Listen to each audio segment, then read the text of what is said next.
Bonjour, cette chronique requiert toute votre attention. Ne laissez pas votre smartphone vous perturber par un appel ou une notification. Je risque toutefois de me tirer une balle dans le pied car je vais nous mettre en garde contre notre addiction croissante aux écrans. J'ai conscience du paradoxe, je lance l'alerte par écran interposé sur un canal certes plus nourrissant qu'addictif, n'est-ce pas ? Personne ne peut ignorer ce qu'une multitude d'observateurs de la vie sociale dénoncent, les dégâts liés à l'envahissement des écrans dans notre vie quotidienne, de la plus professionnelle à la plus intime. En peu d'années, les éducateurs ont vu le comportement des enfants basculer.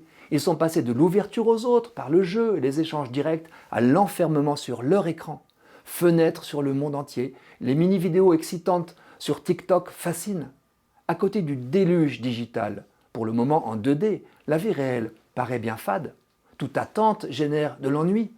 En comparaison avec la prétendue liberté qu'offre l'écran perso, une conversation réelle semble lancinante et lassante. On ne peut pas déconnecter à volonté un interlocuteur en chair et en os pour le zapper et scroller pour voir ailleurs si l'herbe est plus verte. Les ados écranisés s'empâtent et les adultes ne sont pas en reste.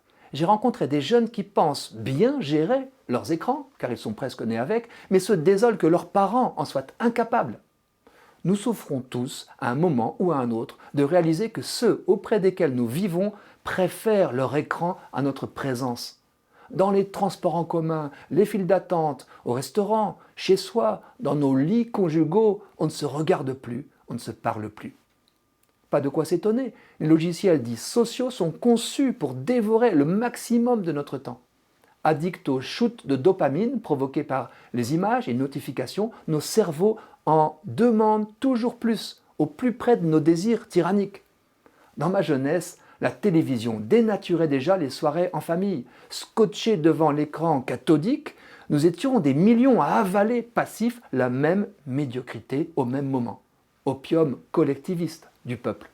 Maintenant, c'est l'individualisme qui domine. Chacun vit rabougri sur ses petites affaires numériques, sa vie appauvrie dont il montre ce qu'il veut. Il paraît que nous touchons notre smartphone des centaines de fois par jour pour nous rassurer.